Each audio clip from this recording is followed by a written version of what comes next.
നടൻ ദിലീപ് എട്ടാം പ്രതിയായിരിക്കുന്ന നടിയെ ആക്രമിച്ച കേസിലെ സുപ്രധാനമായ വിധിന്യായത്തിന് വേണ്ടിയാണ്. 10 പ്രതികളെയും ശിക്ഷിക്കും വിധത്തിൽ എല്ലാ തെളിവുകളും കോടതി സമക്ഷം ഹാജരാക്കാൻ കഴിഞ്ഞിട്ടുണ്ടെന്ന ആത്മവിശ്വാസമാണ് പ്രോസിക്യൂഷനുള്ളത്. പരാതിക്കാരിയുടെ അഭിഭാഷക അഡ്വക്കേറ്റ് ടി.വി. വിനി ഇക്കാര്യം അല്പം മുൻപ് മാധ്യമങ്ങളോട് പങ്കുവെക്കുകയും ചെയ്തു. എന്നാൽ ഈ കേസിൽ എന്തൊക്കെ നീതി പുലരണം എന്നാഗ്രഹിക്കുന്ന കേരളത്തിന്റെ മനസാക്ഷിയിലേക്ക് എന്താണ് ഈ വിധിന്യായമായി എത്താൻ പോകുന്നത് എന്നതിൽ ആകാംക്ഷയോടുകൂടിയുള്ള കാത്തിരിപ്പിന്റെ മണിക്കൂറുകളിലേക്ക് നമ്മൾ കടന്നിരിക്കുന്നു. സൂരജ് സജി ഞങ്ങളുടെ പ്രതിനിധിയും ഇപ്പോൾ എറണാകുളം പ്രിൻസിപ്പൽ സെഷൻസ് കോടതി പരിസരത്തുണ്ട്. സൂരജ്, 10 പ്രതികളെയും കോടതിയിൽ ഹാജരാക്കണം. അതുകൊണ്ട് തന്നെ കനത്ത സുരക്ഷാ വലയത്തിലാണ് കോടതി ഉള്ളത്. 8ാം പ്രതിയായ നടൻ ദിലീപ് കോടതിയിൽ എത്തിയിട്ടുണ്ട്. 1ാം പ്രതി പൾസർ സുനി കോടതി പരിസരത്ത് നിൽക്കുന്നതിന്റെ ദൃശ്യങ്ങളാണ് ഇപ്പോൾ നമ്മൾ കണ്ടുകൊണ്ടിരിക്കുന്നത്. മുഴുവൻ പ്രതികളെയും കോടതിയിലേക്ക് എത്തിച്ചിട്ടുണ്ടോ? 11 മണിക്കാണല്ലോ കോടതി ചേരുക. വിധി പ്രസ്താവം ഇന്നുണ്ടാകും. കുറ്റക്കാരാണോ അല്ലയോ എന്നതായിരിക്കും കോടതി വിധിക്കുക. ബാക്കി ശിക്ഷാവിധിയൊക്കെ പിന്നീടായിരിക്കും എന്ന് നമുക്കറിയാം. എന്തൊക്കെയാണ് സൂരജ് ഇപ്പോൾ കോടതി പരിസരത്ത് നടക്കുന്നത്? വിവരങ്ങൾ എന്തൊക്കെ?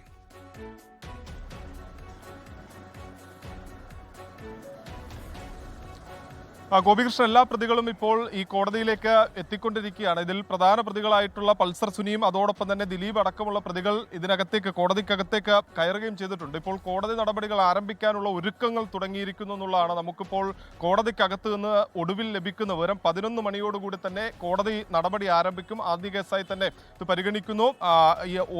11 മണിയോടുകൂടി തന്നെ ഇതിന്റെ നടപടിക്രമങ്ങളിലേക്ക് കോടതി നടപടിക്രമങ്ങളിലേക്ക് കടക്കും എന്നുള്ളതാണ് നമുക്ക് ലഭിക്കുന്ന വിവരം. അതോടൊപ്പം തന്നെ ഇതിൽ ടി.ബി. മിനി അടക്കം അകത്തേക്ക്, അതായത് കോടതിക്കകത്തേക്ക് കയറിയിട്ടുണ്ട്. അവർ കയറുന്ന സമയത്ത് പോലും പറഞ്ഞ കാര്യമുണ്ട്. അതായത് കേരള മനസാക്ഷിയെ ഒന്നടങ്കം, അത് കേരള മനസാക്ഷിയെ എന്നല്ല രാജ്യമനസാക്ഷിയെ തന്നെ ഒന്നടങ്കം ഉള്ളുലച്ച സംഭവമാണ്. അതിൽ അവർ പ്രതീക്ഷിക്കുന്നത് ഇതിലെ എല്ലാ പ്രതികളും കുറ്റക്കാരെന്ന് കണ്ടെത്തും എന്നുള്ള പ്രതീക്ഷ തന്നെയാണ് അവർ മുന്നോട്ട് വെക്കുന്നത്. പക്ഷെ പ്രതിഭാഗം അഭിഭാഷകരാകട്ടെ അവർ പറയുന്നുണ്ട് പലപ്പോഴും ഈ പ്രതികൾക്കെതിരായ തെളിവുകളുടെ അഭാവം അടക്കം ഉണ്ടായിട്ടുണ്ട്. അതെല്ലാം തങ്ങൾക്ക് ആശ്വാസമായി മാറും എന്നൊരു ആത്മവിശ്വാസം പ്രതിഭാഗം മുന്നോട്ട് വെക്കുന്നു. പക്ഷേ ടി.ബി. മിനി ആകട്ടെ, അതിജീവിതയുടെ അഭിഭാഷകയാകട്ടെ തികഞ്ഞ ആത്മവിശ്വാസത്തിലാണ് കോടതിയിൽ പ്രവേശിച്ചിരിക്കുന്നത്. അവർ കയറുന്ന സമയത്ത് പോലും മാധ്യമപ്രവർത്തകരോട് തനിക്കൊരു ഓൾ ദ ബെസ്റ്റ് പറയൂ എന്ന ആത്മവിശ്വാസം പ്രകടിപ്പിച്ചുകൊണ്ട് അവർ കോടതി മുറിക്കകത്തേക്ക് കയറുന്നതാണ് നമ്മൾ കണ്ടത്. നേരത്തെയും ടി.ബി. മിനി ഈ കോടതിക്കകത്തേക്ക് എത്തുന്ന സമയത്ത്, അതായത് ഓരോ ഘട്ടത്തിലും ഈ കേസിന്റെ പ്രതിസന്ധി ഉണ്ടാകുന്ന സമയത്തെല്ലാം മാധ്യമപ്രവർത്തകരോട് ആ വിഷയങ്ങൾ സംസാരിച്ച് കൃത്യമായി, അതായത് പൊതുസമൂഹത്തോട് സംസാരിക്കേണ്ട കാര്യങ്ങളും നിയമപോരാട്ടം ഏത് വഴിക്കാണ് കൊണ്ടുപോകേണ്ടത് എന്നടക്കമുള്ള കാര്യങ്ങളിൽ നമ്മൾ പലകുറി ടി.ബി. മിനിയെ കണ്ടതാണ്.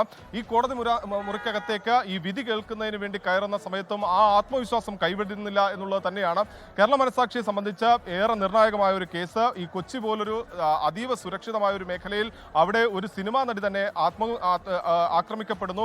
അതിൽ പി.ടി. തോമസ് പറഞ്ഞ ഒരു വാചകമുണ്ട്. അതാണ് ഇതിൽ ഏറ്റവും പ്രധാനപ്പെട്ട കാര്യമായി എനിക്ക് തോന്നുന്നത്, ഈ സമയം തോന്നുന്ന കാര്യം. അതായത് അവർ ഈ അതിജീവിതയെ നേരിട്ട് കണ്ടതിന് ശേഷം ഈ കേസിൽ നിന്ന് പിന്മാറുന്നതിനടക്കം വലിയ സമ്മർദ്ദം അത് മുകളിലുണ്ടായിരുന്ന ആ സമയത്ത് അന്ന് പി.ടി. പറഞ്ഞൊരു പ്രധാനപ്പെട്ട കാര്യമുണ്ട്. അതായത് ഒരു സിനിമാ താരമായ നിങ്ങൾക്ക് നേരെ ഇത്തരത്തിൽ കൊച്ചി പോലൊരു നഗരത്തിൽ ഒരു അതിക്രമം ഇത്തരത്തിൽ നടന്നിട്ടുണ്ടെങ്കിൽ ഒരു സാധാരണ പെൺകുട്ടിയുടെ അവസ്ഥ എന്തായിരിക്കും?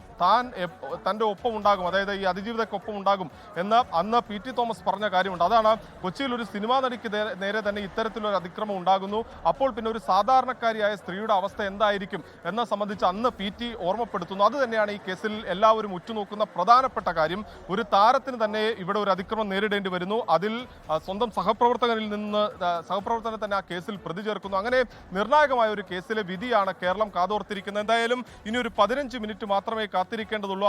അതിനകം തന്നെ ഈ കോടതി നടപടികൾ ആരംഭിക്കുകയും ചെയ്യും. ഗോപികൃഷ്ണൻ, കോടതി നടപടികൾ അല്പസമയത്തിനകം ആരംഭിക്കാൻ പോകുന്നു. നടിയെ ആക്രമിച്ച കേസിലെ സുപ്രധാനമായ വിധി ന്യായത്തിന് വേണ്ടി നമ്മൾ ഓരോരുത്തരും കാത്തിരിക്കുകയാണ്. 10 പ്രതികളുള്ള കേസ്. ഈ കേസിലെ പ്രതികൾ ഓരോരുത്തരും ഇപ്പോൾ കോടതിയിലേക്ക് എത്തിക്കൊണ്ടിരിക്കുകയാണ്. ധാരാളം ഉൾപ്പിരിവുകളുള്ള കേസാണ്. നിയമപരമായി തന്നെ ധാരാളം കാര്യങ്ങൾ ചർച്ച ചെയ്യപ്പെട്ട വിവാദമായ നിരവധി നടപടികളുണ്ടായ കേസാണ്. 2 പബ്ലിക് പ്രോസിക്യൂട്ടർമാർ അവരുടെ ഉത്തരവാദിത്തത്തിൽ നിന്ന് ഒഴിഞ്ഞുമാറിയ കേസാണ്. ധാരാളം മൊഴിമാറ്റം കണ്ട കേസാണ്.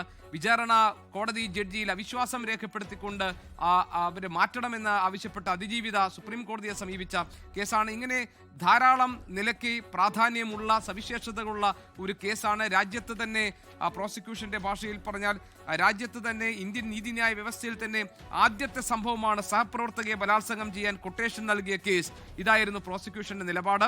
എല്ലാ തെളിവുകളും ഹാജരാക്കാൻ കഴിഞ്ഞിട്ടുണ്ട് എന്ന ആത്മവിശ്വാസത്തിലാണ് പ്രോസിക്യൂഷൻ ഇന്ന് ഈ കേസിലെ വിധി കേൾക്കാൻ വേണ്ടി കോടതിയിൽ എത്തുന്നത്. പരാതിക്കാരിയുടെ അഭിഭാഷക പറഞ്ഞത് 10 പ്രതികളും ശിക്ഷിക്കപ്പെടും. അതിനു വേണ്ടിയിട്ടുള്ള നേരിട്ടുള്ളതും അല്ലാത്തതുമായ ഡയറക്റ്റ് ആൻഡ് ഇൻഡയറക്റ്റ് എവിഡൻസുകൾ ഹാജരാക്കാൻ ഞങ്ങൾക്ക് കഴിഞ്ഞിട്ടുണ്ട് എന്നാണ് അവർ പറഞ്ഞത്.